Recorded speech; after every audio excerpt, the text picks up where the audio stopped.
Marietta, you're looking at leisure time physical activity in children with cerebral palsy. Can you tell me what was the issue you were trying to investigate here?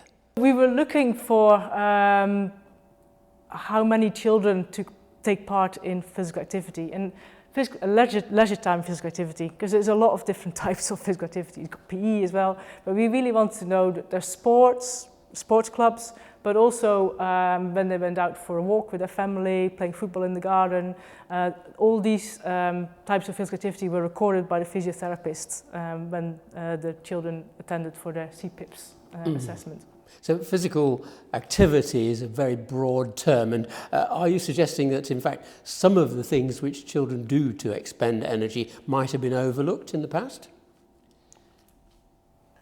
Well, that's why physical activity is a very broad term. It's defined as any movement, any bodily movement which expends energy, which makes you expend energy. We're not really interested in physical activity, walking up and down the school or something like that, because it's very hard to measure that first, and secondly, how to improve that. So we really want to focus on the leisure time physical activity, so sports clubs, going swimming with your family, because that is a bit more easy to measure, or at least to ask people about. Not how many times do you walk up and down the stairs? No. Do you swim? Do you go to a sports club? Much easier to measure, to record. And secondly, that also gives you an idea of how much we still need to do in promoting physical activity for these children. So in this study, which of course was a real world study and a big one, the whole of Scotland, what did you actually find? We found what you expect. Cerebral palsy has a huge variation. There are children who are able to walk and run, that's classed as GMCF's level 1. And on the other end of the spectrum, we got children who are in a wheelchair and often not able to lift their heads, and they are completely dependent on other people to move and mobilize them. So that's 5. So as you expect, the people with the least impairment due to cerebral palsy were far more active than the people at the level 5. But what was interesting is that if you look at it in a bit more detail, there was no difference between 2 and 3 levels, the whole time it was sort of 1, 2, 3, 4, 5, a clear decrease in physical activity, but between 2 and 3 it wasn't. Now the level 3s are just about able to walk maybe with a walker, while level 2s are independent walkers. But why did the level 2s not more active than the level 3s? We don't know, but we found that a very interesting finding, and that's because we had such a big database, we can actually look at the difference between groups. You also found something about age, didn't you? Yes, so again, there's in the sort of the mainstream sports, you find that a lot of children, when they go to secondary school, they do less physical activity.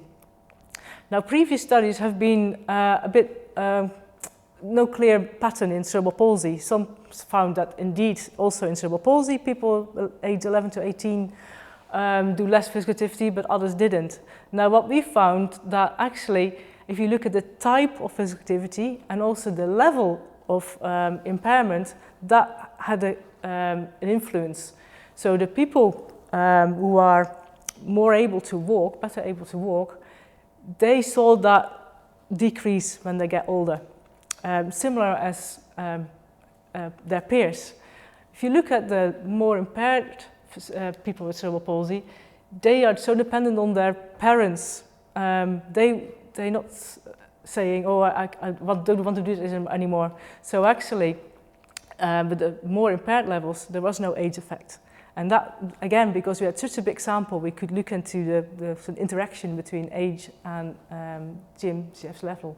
So what do you think are the real basic take-home messages for physical therapists around the planet coming out of this very big study? Well, the two main messages were keep an eye on those level 2s. You think they are able, they can take part in sports, but it might be that they actually, because they have more problems walking, they walk, but they get more tired, get more pain. There's a bit of evidence for that. And make sure that there is appropriate adapted physical activity for them as well. Not thinking, oh, you can just go into the mainstream like maybe the level 1s. And the other one, it's been shown before, but there is a big drop from between 3 and 4. So people 4 and 5 are not able to walk independently, or not at all. And that so is a call to more adapted physical activity opportunities for this group. There is boccia, it's like a bowls for this group. And not very recently, but there is a sport called race running, or frame running as it's called now, and that caters for that 4 and some of the 5 groups as well. So these people who are not able to walk can actually run around the track or walk around the track independently, the first time ever, away from their, more than 100 meters away from their parents. So yeah, I'm very passionate about trying to promote frame running to physical therapists all over the world.